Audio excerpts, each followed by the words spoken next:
en esta sección de ESIpedia, que es ESI Entrevista. Y hoy tenemos una entrevista muy especial con Priscila Otton, que es profesora de enseñanza primaria, profesora de enseñanza inicial, es militante del MST, es militante por los derechos de las mujeres y por los derechos de los trabajadores y las trabajadoras desde hace muchísimo tiempo, y actualmente es concejala por la ciudad de Neuquén. Buenos días, Pri. Hola, buenos días, Dina, ¿cómo estás? Buenos días también para todos los que están escuchando y para Juan. Buenos días, Priscila, ¿cómo te va?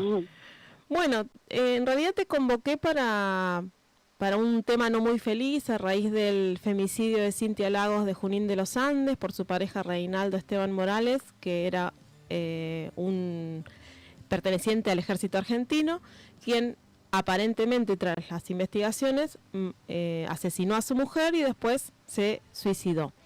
Qué terrible. Sí, pero en función de eso queríamos saber cuál era tu postura, cuál era la posición de tu banca en relación a la emergencia de género en la provincia y en el país también. Sí, lamentablemente vuelve a haber un femicidio en Neuquén. El año pasado las cifras en la provincia nos dejaron ubicados lamentablemente y terriblemente como la provincia en la que más homicidios hubo en el año. Y con Cintia arrancan los homicidios de este. Y lo digo de esta manera tan brutal porque no podemos siquiera creer por un minuto que no van a haber más a lo largo del año. Claro. Y esto tiene que ver con la pregunta puntual que vos hacés respecto de la declaración de la emergencia de género en la provincia. El año pasado, para la asunción de los concejales y del intendente electo, Mariano Gaido, yo recuerdo que denuncié fuertemente que el intendente se sentía orgulloso de las políticas de género que habían habido cuando hubieron femicidios en la ciudad también. Y cuando los programas que existen hoy no pasan de generar mujeres, que además no es para todas, o sea, llegan pocas, emprendedoras. O sea, el fortalecimiento y el empoderamiento hacia las mujeres por parte del municipio viene a través de convertirlas en emprendedoras. O sea, una cosa de locos. Yo, por supuesto, estoy en contra de estas políticas y sigo exigiendo la declaración de la emergencia de género, pues hasta que el Estado no invierta una buena porción de plata en la prevención de violencia, y esto quiere decir un montón de medidas, la prevención son un montón de medidas, no vamos a lograr bajar la tasa de femicidios ni de la ciudad, ni de la provincia, ni del país.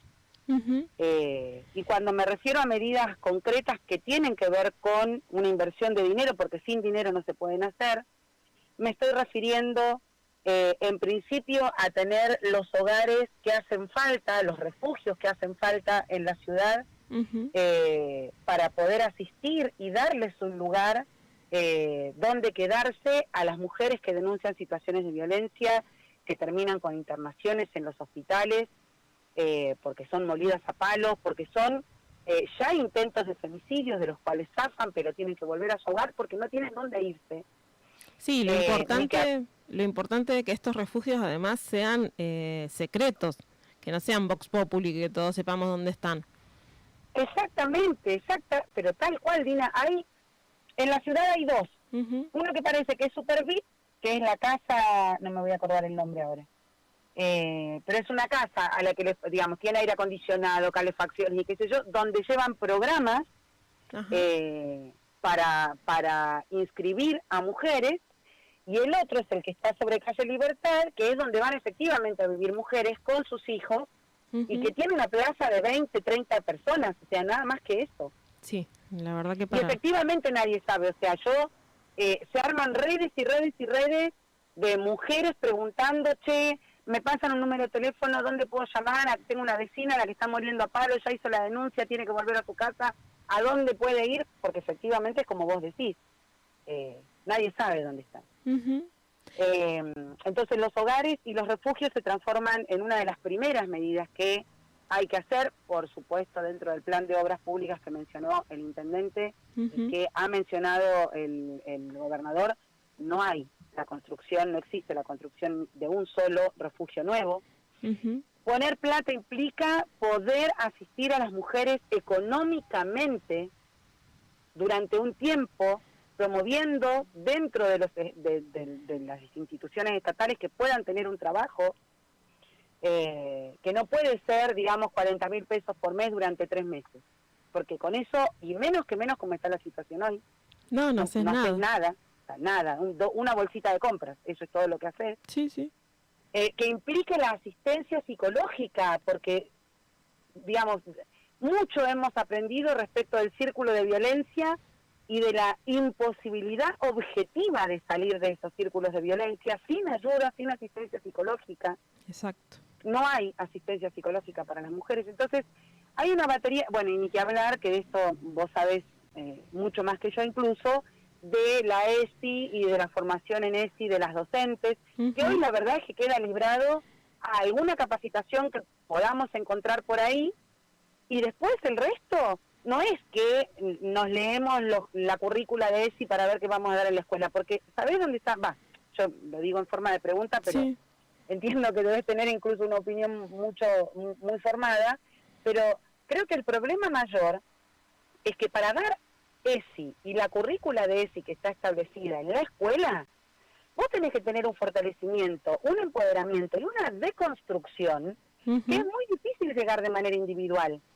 Porque para enseñarle a las niñas a diferenciar un tocamiento que les genera placer y que puede ser, que tranquilamente puede ser el suyo propio, y el de un externo, que aún puede ser el de un familiar, y a reconocer cómo se diferencia eso, digamos, hay que tener una deconstrucción hecha para poder hablar de que mi cuerpo es mío y de que me lo puedo tocar, y entonces a partir de ahí poder hablar del placer y de un montón de otras cuestiones que está vedado hoy para la mayoría de las mujeres. Sí, totalmente. Entonces, totalmente. Si no se invierte, te escucho. No, digo que no se invierte en programas de capacitación que realmente puedan formar y capacitar a las compañeras en las escuelas. Difícilmente se va a poder abordar la ESI desde el lugar que se necesita para aportar en la prevención en violencia de género. Sí, yo, en relación a lo que vos planteabas de los refugios y de las ayudas económicas, decir en principio que una de las violencias que sufrimos las mujeres tiene que ver con la violencia económica. Entonces, se ven arrojadas, no solo es difícil salir del círculo de violencia por una cuestión psicológica, sino que además, llegado el caso en donde esa mujer pueda tomar la decisión de alejarse del violento, si es arrojada porque no, es arrojada de vuelta a ese hogar porque no tiene medios para subsistir, ni con sus crías, ni con nada, ni con su propia vida. Entonces, es muy importante lo de la ayuda económica. Y después, por otro lado, en relación a lo que planteabas de la ESI, estoy totalmente de acuerdo porque para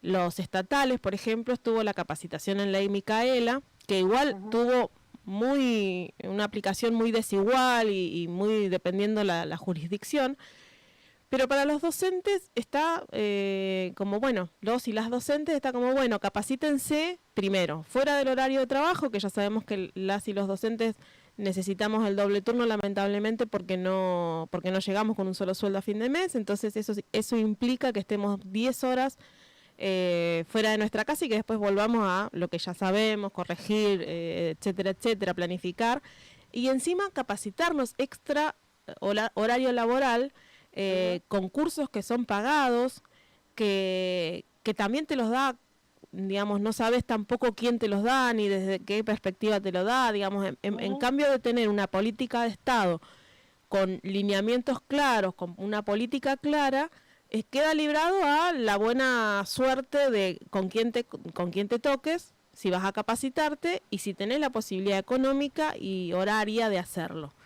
Entonces, en ese sentido, de acuerdo que los cambios individuales son muy difíciles, y una de las cosas que plantea no la ley, pero sí la aplicación, o en los primeros cuadernillos que salieron fue la primera puerta es la propia experiencia, ¿no? La reflexión sobre la propia práctica. Precisamente para eso que vos decís, para empezar, no digo que vas a leer un texto y te vas a deconstruir de un día para otro, pero muchas de las cosas que hacen que después la ESI no pueda ser llevada al aula tiene que ver con eso, con las propias represiones las represiones y las opresiones por las cuales las mujeres atravesamos y que incluso a veces ni siquiera sabemos que nos sucede.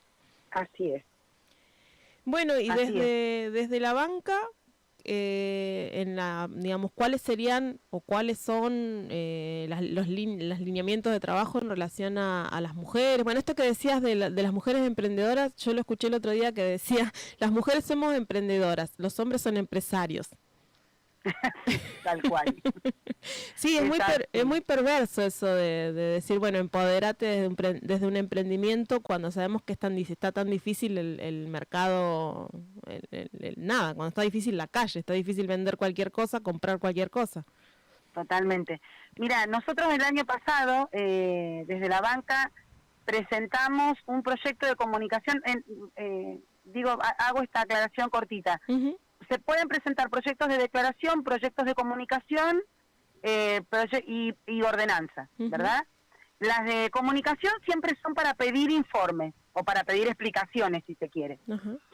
Nosotros presentamos el año pasado, apenas llegamos a la banca por allá por mayo, debía haber sido mayo-junio, previo al 3J, presentamos un proyecto de comunicación para que nos diga el intendente, o sea, exigiéndole al Ejecutivo que nos diga para cuándo están previstos los refugios que hacen falta en la ciudad y de qué va los programas que tienen en el municipio y que diera cuenta del seguimiento no es el observatorio, es el Consejo de las Mujeres, uh-huh, que se supone que es el que activa con todas las políticas de género en la ciudad. Uh-huh. Estamos a febrero del 2024. Todavía no recibimos respuesta de ese proyecto. De hecho, tuvo infinitas trabas. O sea, vos decís, pero le estás pidiendo que te explique. O sea, está... Claro, ni siquiera que haga nada. Trabas. Claro, nada. Tuvo infinitas trabas en las comisiones, porque primero presentemos una nota, toda la burocracia que tiene. Sin embargo, o mejor dicho, a pesar de eso, vamos a empezar a molestar a partir ya de estos días para declarar que el municipio adhiere al Día Internacional de la Mujer Trabajadora para el 8 uh-huh, de marzo, como una cuestión al menos para embretarlos y que tengan que salir a decir algo públicamente, claro. Y vamos a retomar la pelea para mí en particular por los refugios. Después el resto de los programas ellos lo manejan como quieren y yo puedo seguir pidiendo explicaciones y lo voy a seguir haciendo, digamos. Claro. Pero en términos de lo más concreto, porque me parece que además es importante porque tiene parte del presupuesto asignado para esos proyectos uh-huh, y para esas capacitaciones, o para esos programas, mejor dicho, para las mujeres. Sí. Entonces a mí me parece que la gestión pública tiene la obligación de dar la cara a la ciudadanía y al votante y a la clase trabajadora y a las mujeres en particular, de qué es lo que estás haciendo con esa plata. Perfecto. ¿No? Uh-huh. Así que seguiremos en ese camino y vamos a estar elaborando un proyecto de ordenanza para la creación de refugios que te digo que han venido presentándose desde otros espacios y todo, pero nunca tienen respuesta. Y en este sentido, lo último, si me permitís, sí, a contarle a quienes escuchan que para mí siempre este tipo de proyectos, sobre todo lo que tiene que ver con las ordenanzas, que son las que legislan, digamos, nuestra vida cotidiana dentro del municipio, tienen que ir acompañadas de convocatorias a movilizar. Uh-huh. Sobre todo cuando nuestros espacios, digamos, no tienen quórum propio, no tienen mayoría en ningún lado. Claro. Si no van acompañadas de la movilización, que es el cuerpo de cada una puesto en defensa de un derecho o en la exigencia de que se cumpla determinada cuestión, como en este caso, por ejemplo, los refugios, difícilmente puedan llegar a buen puerto. Y yo tengo plena confianza en la movilización, la verdad. Bueno, te hago una pregunta, ya que estamos hablando de movilizarnos.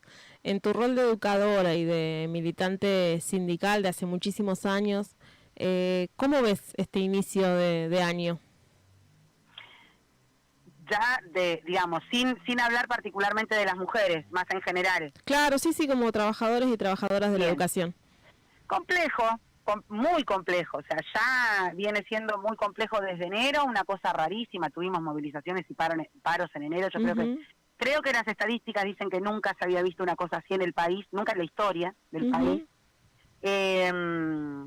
Pero además la veo complicada, no solo por el contexto económico, por el contexto político, por las declaraciones que ya han hecho los distintos actores, tanto en el gobierno nacional como en el gobierno provincial, respecto de los trabajadores y trabajadoras, sino también por quienes conducen hoy los sindicatos, que según mi perspectiva debieran ya estar alertándonos o preparándonos para salir a luchar, y todavía no hay nadie que haya hecho, digamos, ese tipo de declaraciones. Claro.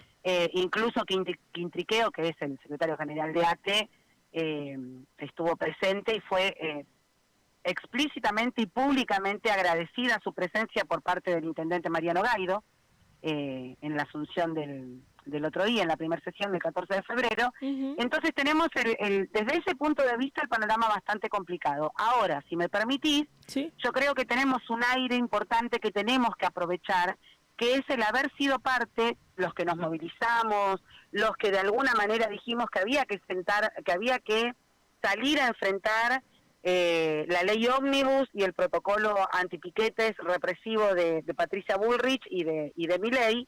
Creo que tenemos que apoderarnos y empoderarnos y fortalecernos con el triunfo que hemos tenido respecto de que la ley haya vuelto a foja cero. O sea, un tipo que venía diciéndote, no voy a negociar con nadie y voy a refundar el país a partir de esta ley, se la tuvo que guardar en el bolsillo, ridículamente tuiteando que yo di la orden de que sacaran ¿no? Con este tipo de cuestiones. Y yo creo que este empoderamiento o fortalecimiento viene de la mano de creer en el poder de la movilización. Bien. Tenemos antecedentes en nuestro país, en nuestra provincia y en nuestra ciudad de lo que significan las movilizaciones y de lo que hemos podido conseguir, también de los costos, ¿no? Sí, pero totalmente. Pero bueno, me parece que es la única herramienta que tenemos los trabajadores y las trabajadoras para salir a reclamar lo que es nuestro. Bueno, la verdad que muy clara, muy concisa como siempre, muy concreta, y un gusto escucharte, y te vamos a estar llamando, te vamos a seguir llamando durante el año. Muchas gracias. Encantada por eso. Bueno, muchas gracias. Muchísimas gracias. Bueno, un saludo grande y te esperamos la